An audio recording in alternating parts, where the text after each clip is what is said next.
बसपा के इकलौते राज्यसभा सांसद हैं रामजी गौतम, इकलौता। लोकसभा राज्यसभा में एक ही सांसद है बसपा का इस समय, रामजी गौतम। अच्छा, वो कौन सी टाइप के राम है? वो आपके पूर्वांचल के ही हैं और रामजी गौतम है तो पूर्वांचल को बदनाम मत करिए भाई। तो बोलिए बिहार के हैं। चलिए खैर आप सारा गड़बड़ उत्तर प्रदेश वाला किया है। हालांकि चंद्रशेखर से मेरी पर्सनल बात भी हुई इस विषय पर, कल मेरे साथ भी थे, उन्होंने बहुत सारी बातें अपने से बताई भी। लेकिन मेरा कहना जो आप जिधर आपका इशारा है, मैं वही कह रहा हूँ कि बहुजन समाज पार्टी जो दलितों की सबसे बड़ी पार्टी जिसको कहा जाता है, वो उनका इकलौता सांसद खामोश है। और उधर जिसको दलित आइकॉन चंद्रशेखर रावण कहा जा रहा है, वो भी कहीं ना कहीं जितना उग्र वो होते हैं, पार्लियामेंट में कई बार हमने भी देखा है, आपने भी देखा होगा उनको, और रोड पर जिस प्रकार से वो लड़ाई लड़ते हैं, तो वो लड़ाई और वो उग्रता जो है वो पार्लियामेंट में बाबा साहब डॉक्टर अम्बेडकर के इस वाले मामले पर, अपमान वाले मामले पर नहीं दिखी है। अम्बेडकर अम्बेडकर अम्बेडकर 6 बार अम्बेडकर, और ये कहना फैशन हो गया है। अगर इतनी बार भगवान का नाम लिया जाता तो स्वर्ग मिल जाता। आंकड़े नहीं है कि स्वर्ग कितने लोग गए भगवान का नाम लेने के बाद जी, और वहाँ से रिपोर्टिंग की कि नहीं की। लेकिन इस पर विपक्ष हमलावर और सरकार को, अमित शाह को सफाई देनी पड़ी।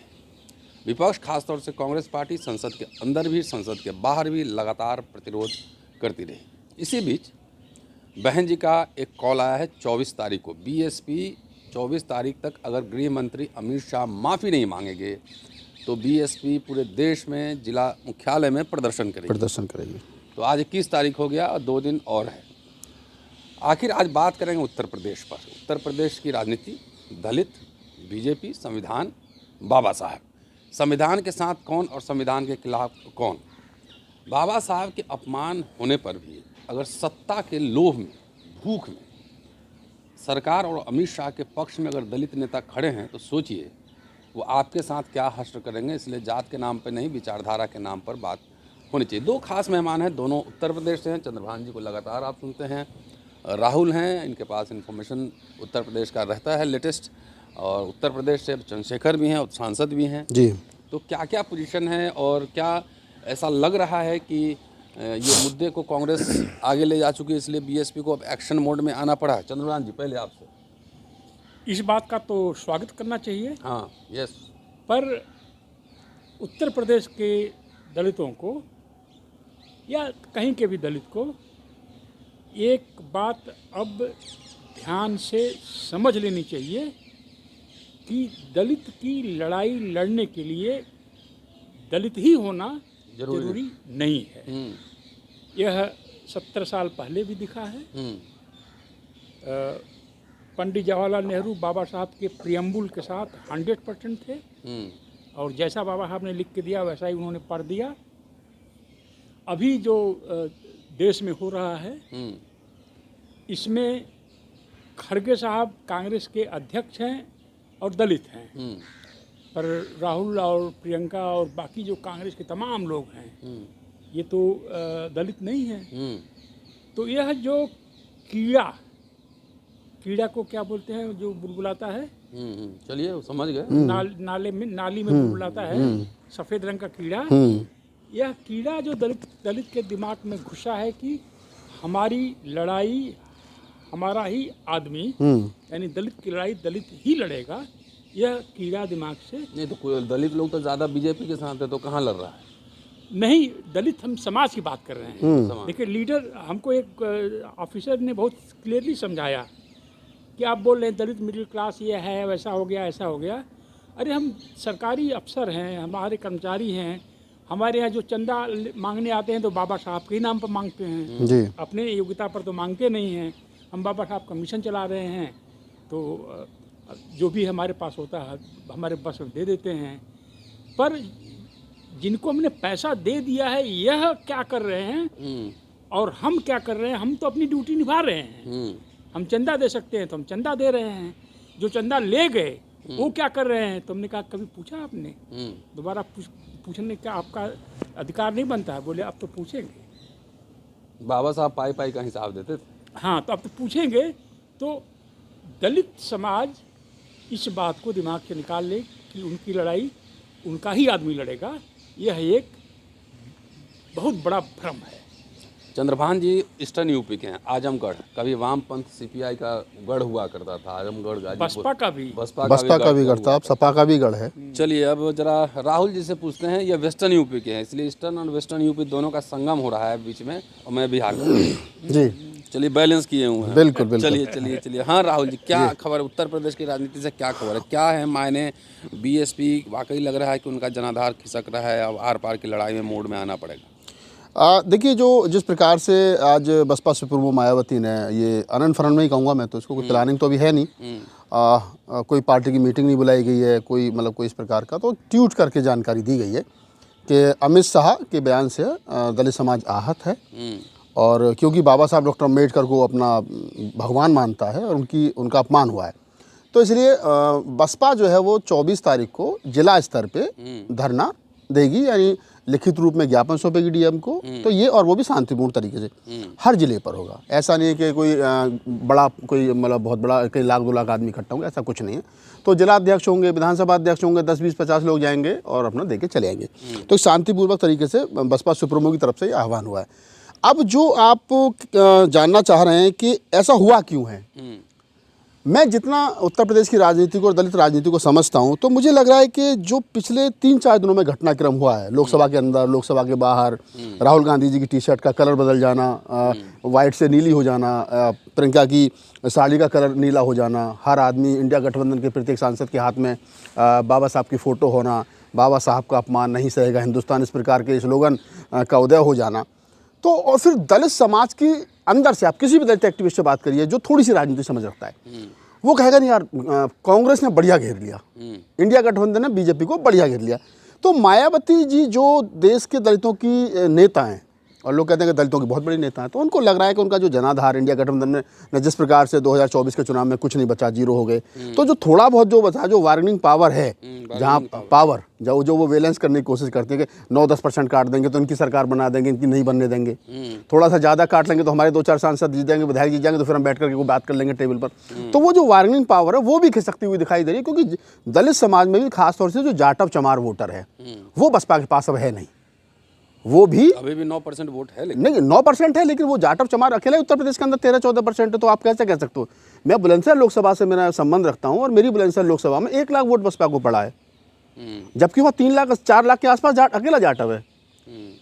नगीना में 13,000 वोट पड़ा है बसपा को, लोकसभा में 13,000। और अभी जो उपचुनाव हुआ है जिसमें आप देखेंगे 9 सीटों पर, वहाँ बसपा को 2 सीटों पर 1000 और 1200 वोट पड़ा है। तो आप ये समझिए कि जो जाटव वोट, जो मार्शल कौम है, जो जमींदार है, जो नौकरियों में है, जो बिजनेस में है, जो राजनीति को समझता है, जिसने बसपा खड़ी की, आजकल वो वोटर बसपा के साथ नहीं है। तो मायावती जी को चिंता लगी है कि अब कैसे चलेगा। तो शायद ये उन्होंने फन में लिया है कि हम 24 तारीख को इस प्रकार से एक आंदोलन करें, तो शायद हमारा जो वोटर है, कोर वोटर है, उसका विश्वास कहीं ना कहीं हमारे साथ थोड़ा बहुत बना रहे। चंद्रभान जी, बाबा साहब एक प्रतीक बन गए हैं। उनको नरेंद्र मोदी का ही भाषण है 2015 का, कोट करना हो, मिसकोट करना हो, सत्ता पक्ष विपक्ष सबको बाबा साहब को ही कोट करना पड़ता है। राजनीति हो रही है, जाहिर है राजनीति, कोई मैं बुरी चीज़ नहीं मानता, राजनीति होती है, लेकिन ये राजनीति क्या सिर्फ प्रतीकों तक है? बाबा साहब के नाम और संविधान के प्रतीकों तक है, उनके आइडियाज़ पे क्या चर्चा हो? Ideology, agenda? देखिए, कोई भी पार्टी, ऑल पार्टी, बाबा साहब का जो मैनिफेस्टो है नवंबर 1951 का, पहले लोकसभा इलेक्शन के लिए, उसमें मैनिफेस्टो का मतलब कि पार्टी वादा करती है कि हम चुन करके आए तो ये करेंगे, ये काम करेंगे। उसमें दलितों पर केवल 2 छोटे-छोटे पैराग्राफ हैं, और मैं वह मैनिफेस्टो एक बाबा साहब की बहुत बड़ी रचना मानता हूँ। आप कोई दलित जो है नीले रंग वाला दलित अगर उसको ठीक से पढ़े तो बोलेगा अरे ये बाबा साहब का है ही नहीं, किसी और ने लिखा होगा, क्योंकि उस मैनिफेस्टो में इंडिया की एक तस्वीर प्रस्तुत करते हैं। कैसा लैंड के बारे में बात करते हैं, जॉब्स के, हाँ, एक आधुनिक भारत की तस्वीर पेश करते हैं, और उसमें भारत से वो कहते हैं कि हमें अमेरिका की साइड लेनी चाहिए। जब पूरी दुनिया जो है, चाइना में क्रांति हो गई थी, सोवियत रूस में आधा हिस्सा कम्युनिस्ट हो गया था दुनिया का, उस समय कितने मजबूत बाबा साहब थे, रहे होंगे कि उन्होंने कहा नहीं हमें चाइना से बचने के लिए कहा था उन्होंने, चाइना कब्जा कर लेगा, बोला कि चाइना से दूर रहो। आज भारत का सबसे बड़ा थ्रेट क्या है? चाइना। चाइना। और उन्होंने कहा कि हम कृषि का जो है मैकेनाइजेशन करेंगे, बड़े बड़े फार्म्स पे खेती होगी और दलितों को मैकेनिकल साइंस एजुकेशन देंगे। और ये भी कहा कि जो लोअर क्लास, हायर क्लास, अब वो क्लास की बात करना शुरू किए थे, में जो गैप है जन्म के आधार पर, उसको एजुकेशन ही ख़त्म करेगा। तो बाकी पूरा मैनिफेस्टो एक मॉडर्न इंडिया का मैनिफेस्टो है। तो बाकी जो लोग ये बाबा साहब को के समर्थन में खड़े हैं, उन्हें ऐसा क्यों कहना चाहिए कि ये दलितों के मसीहा थे? वो तो पूरा इंडिया के मसीहा, लार्जर पर्सपेक्टिव में वो बता रहे हैं ना। पूरे इंडिया के मसीहा थे। अब तो वो समझ रहे थे कि आज़ाद हो गया भारत। भारत की आज अमेरिका से नज़दीक बनने के लिए भारत कितना प्रयास कर रहा है कि अमेरिका से हमारी दोस्ती हो जाए, नॉर्दर्न अमेरिका से दोस्ती हो जाए, यूरोप से दोस्ती हो जाए। तो बाबा साहब 1951 में कहा गए और उन्होंने जो प्राइवेट सेक्टर को भी जगह दिया, स्टेट सेक्टर को भी जगह दिया। तो बाकी लोग क्यों नहीं मानते कि यह भारत के वैचारिक फादर का अपमान हुआ है? ये बड़ी बात है। हाँ, ये ऐसा क्यों नहीं हो रहा है? और एक बात बता दूं, बुरा तो नहीं मानेंगे आप? मैं 15 साल तक कॉलम लिखा था ना, मैं सोचता था कि दलित 24 कैरेट गोल्ड है। दलित से कोई मिस्टेक हो ही नहीं सकती। आज जो दलित आरक्षित सीटों से, रिजर्व सीट से चुनकर पार्लियामेंट में गए हैं, वो सियार की तरह से लग रहे हैं। सियार समझते हैं ना, गांव में होता है। गांव में सियार होता है। बिहार में, ईस्टर्न यूपी में भी होता है। हाँ, जयकाल्स। और कुछ नेता तो ऐसे हैं जो सोते भी हैं, बैठते भी हैं तो जवान ही लगते हैं। जवानी उनके मुंह से झलकती है, निकलती है जवानी, इस हाथ में, इस हाथ में, इस पैर में, उस पैर में। पार्लियामेंट में थोड़ा सुस्त दिखे।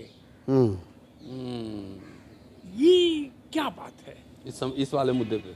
हाँ, इस वाले मुद्दे पर जिनसे उम्मीद थी कि ये चुन करके आए हैं तो कुछ जो भाषा है रोड पर वो पार्लियामेंट में भी दिखेगी, वो दिखी नहीं।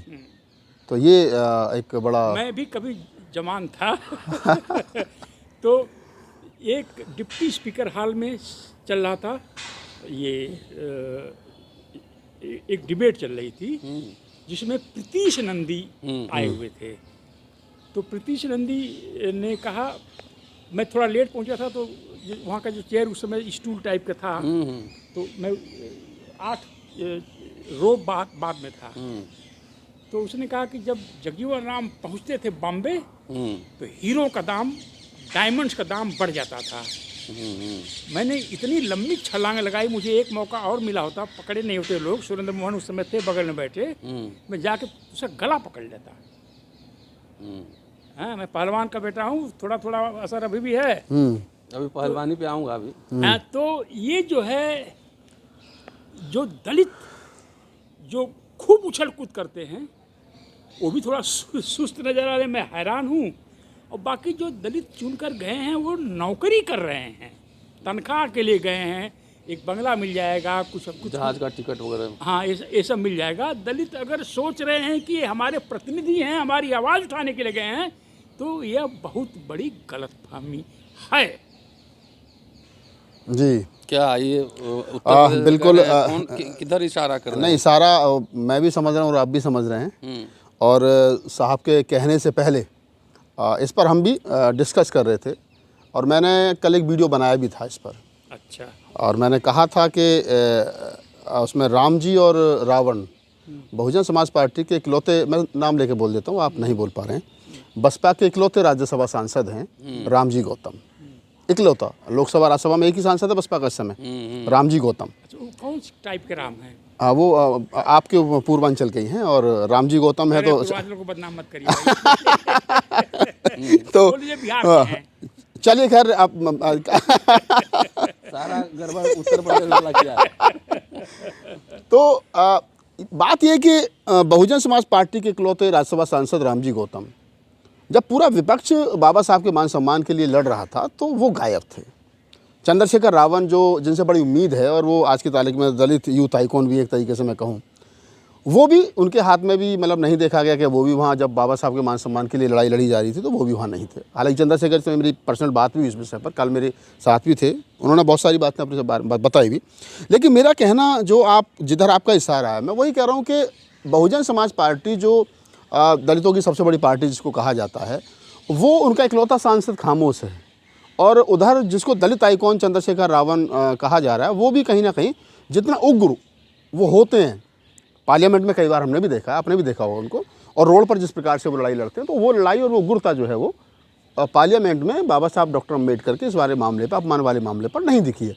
तो अब इसको आप क्योंकि बुद्धिजीवी और काफ़ी लंबे समय से 40-50 साल से 60 साल से टीवी और साहित्य और किताबों से का सफ़र आपका रहा है, तो आप कैसे देखते हैं? आपने बहुत सारे नेताओं को रंग बदलते देखा है, तो अभी तो खैर भविष्य के घर में बहुत सारी चीज़ें हैं, लेकिन फिर भी मेरा तो अपना ये कहना है कि ये जो चल रहा है वर्तमान समय में, चाहे चंद्रशेखर रावण हो चाहे बहुजन समाज पार्टी हो, ये दो पार्टियां यानी आज़ाद समाज पार्टी और बहुजन समाज पार्टी, दोनों पार्टियां इंडिया गठबंधन से बाहर हैं, दोनों इंडिया गठबंधन में है नहीं। तो शायद एक बड़ा कारण ये भी हो सकता है कि भाई जब तुम्हारा पार्टी नहीं है तो हम तुम्हारे साथ मिलकर के लड़ाई क्यों लड़ें? नहीं, अब इलेक्शन खत्म हो गया, लेकिन लार्जर इशू पे तो पोजिशनिंग आप नहीं लड़े अगर। जी बोलिए।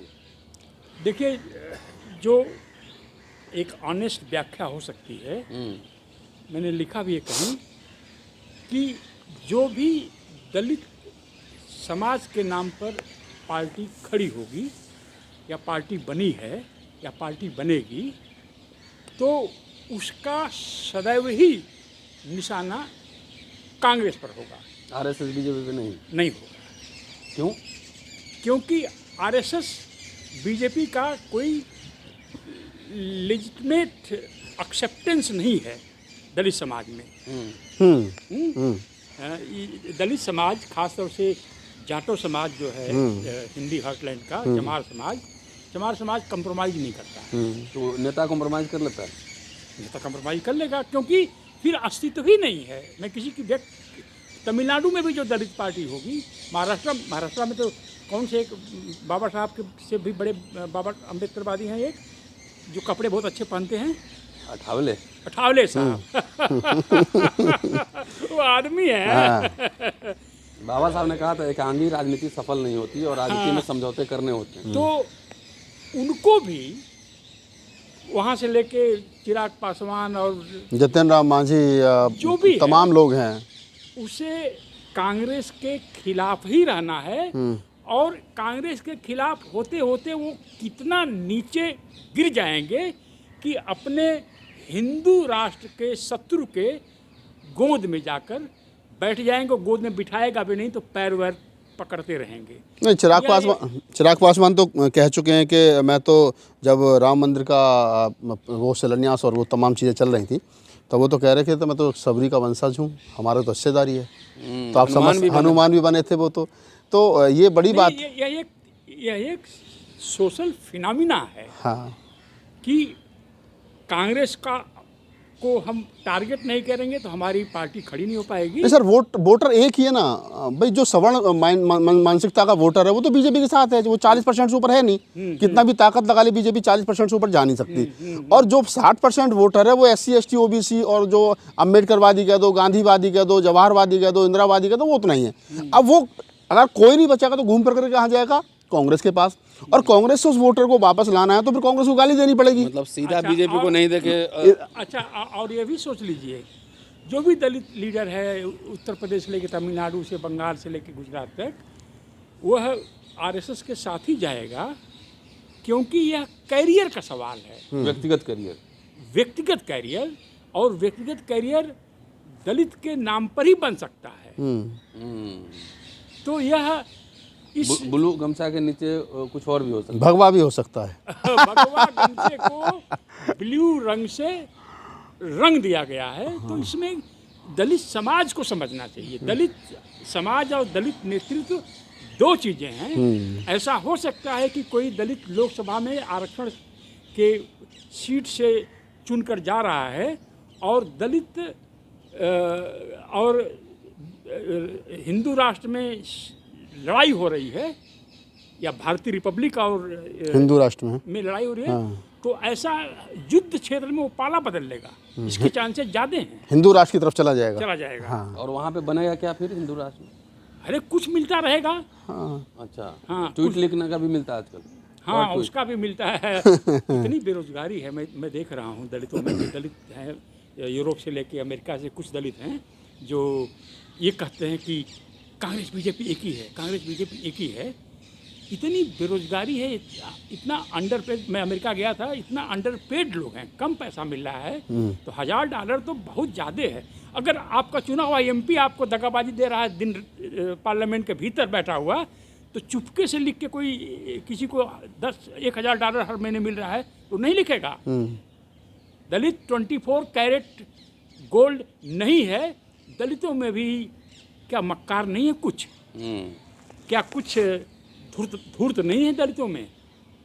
कुछ झूठे नहीं है दलितों में? बिल्कुल। बाकी समाज में जो कैरेक्टरिस्टिक रहता है वो किसी भी समाज में हो सकता है, किसी भी समाज में हो सकता है। है। हम दलित एक बेहतर इंसान लॉजिकली है, जैसे अमेरिका में ब्लैक लोग हैं, पर दलितों में गद्दार नहीं है, बदमाश नहीं है, धूर्त नहीं है। ये संभव नहीं है। हाँ अभी जो आपने कहा, मैं थोड़ा सा उस बात को और आगे कर देता हूँ। ट्वीट वाली जो बात आपने की, अब मैं नाम नहीं लूँगा, एक हमारे बड़े बसपा के बड़े सीनियर नेता हैं, मैं उनके आवास पे बैठा था लखनऊ में, तो हम ऐसी चाय पी रहे थे और बाकी लोग बाहर बहुत सारे मिलने के थे, वो राष्ट्रीय महासचिव थे बसपा के। तो एक साथी आए और उन्होंने कहा कि वो मिश्रा जी आपका ने जो ट्वीट किया बड़ा अच्छा ट्वीट किया है और बड़ा पढ़ करके उसको अच्छा लगा। बोले जी जी जी ठीक, थैंक यू। मतलब मुझे लगा कि ये जो कह रहा है और इनकी जो फेस रीडिंग है वो मैच नहीं कर रही है। बाद में मुझे पता चला, उनके पीए ने बताया उनको पता ही नहीं ट्वीट किया गया, ट्वीट तो मैंने किया है। किसके नाम पर कौन ट्वीट कर जाता है मुझे पता ही नहीं होता। चंद्रकांत जी एक सवाल और, अभी जो कंट्रोवर्सी हुआ बाबा साहब को लेकर, जो अभी प्रोटेस्ट जारी है तरह से, उसमें कई लोगों ने लिखा, बड़े बड़े नेताओं ने, कि दलितों के भगवान। मैं बाबा साहब को पढ़ता हूँ और बाबा साहब स्वर्ग नरक भगवान के आइडिया से कोसों दूर थे और व्यक्ति पूजा से कोसों दूर थे। उन्होंने दुनिया भर के धर्मों का अध्ययन किया और अंतिम में बुद्धिज्म इसलिए स्वीकार किया कि बुद्ध मुक्तिदाता नहीं है। अरे कुछ दलितों में बहुत बदमाश हैं, वो बोलते हैं कि आखिरकार उन्होंने भारतीय ही संस्कृति को धर्म में जो है कन्वर्ट किया। अरे बुद्धिज्म ही तो वर्ल्ड आइडियोलॉजी है। तो बोलते हैं कि ये मुक्तिदाता है, हाँ, मोक्षदाता नहीं। इससे सिद्ध होता है कि दलितों में भी कुकर्मी होते हैं। नहीं सर, मैं भी बाबू जगजीवन राम जी का भाषण पढ़ रहा था और बाबूजी उसमें भाषण में कहते हैं बाबा साहब की जयंती पर सामाजिक क्रांति, उसमें वो जो आप जी के बाबू उसी पर बाबूजी कहते हैं कि जो लोग ये 1983 में कह रहे हैं, बसपा नहीं बनी तब, 24 अप्रैल 1983 को बाबा साहब कह रहे हैं कि बाबूजी कह रहे हैं कि जो लोग ये कह रहे हैं कि बौद्ध धर्म ही हिंदू धर्म का हिस्सा है या वो वही है, ये बाबा साहब का सबसे बड़ा अपमान है, क्योंकि बाबा साहब ने ये कहा था कि मैं हिंदू धर्म में पैदा हुआ लेकिन मरूंगा नहीं। इससे मेरी बात से सिद्ध होती है कि दलित 95% श्रेष्ठ मानव है, तो 5% एकदम कचड़ा है। अच्छा तो एक बात और, अगर आप तो पहलवान वाला बात भूल ही गए, आप तो डलमऊ राजा के जो है वारिस हैं, तो आजकल दलित समाज में किस तरह की सोच पनप रही है? मैं समझता हूँ कि दलित समाज धीरे धीरे यह महसूस कर रहा है, दलित मिडिल क्लास, दलित लीडरशिप नहीं, कि हम लड़ाई हार रहे हैं, खत्म होने वाला है मामला, हम लड़ाई हार रहे हैं। और हारने के बाद पता नहीं किन्हीं दो राजाओं में कोई संवाद हुआ है, आप इतिहास के प्रोफेसर हैं तो आपको मालूम होगा, कि किसी ने पूछा कि किसी राजा ने किसी राजा को पकड़ लिया लड़ाई में हरा करके, तो मेरे साथ कैसा व्यवहार होना चाहिए, तुम्हारे साथ बताओ कैसा व्यवहार होना चाहिए। राजा की तरह ही होना चाहिए, तो उनका राजा की तरह होना चाहिए व्यवहार। तो अब दलित समाज अपनी लड़ाई हार रहा है और समझ आ रही है मुझे लगता है, और जो जीत रहा है वो हारने के बाद भी दलित को इंसान नहीं समझ रहा है, इसका मजाक उड़ा रहा है। और जो अंबेडकर अंबेडकर अंबेडकर अंबेडकर नया फैशन आया है, यह हारती हुई सेना का मजाक उड़ाया जा रहा है। फिर पार्लियामेंट में भी और उसको डिफेंड करने के लिए जो दलित हिंदू राष्ट्र के लोग फिजिकल वायलेंस पर भी पार्लियामेंट में आ रहे हैं, और जो 5% कचड़ा गिरा कटा मरा धूर्त दलित है वह अब भी कह रहा है कांग्रेस और बीजेपी एक ही है। चलिए, तो ये था, आप ये वीडियो देखेंगे आप बोल 85 पे और दलित नोट पावर पे और अम्बेडकर नामा पर।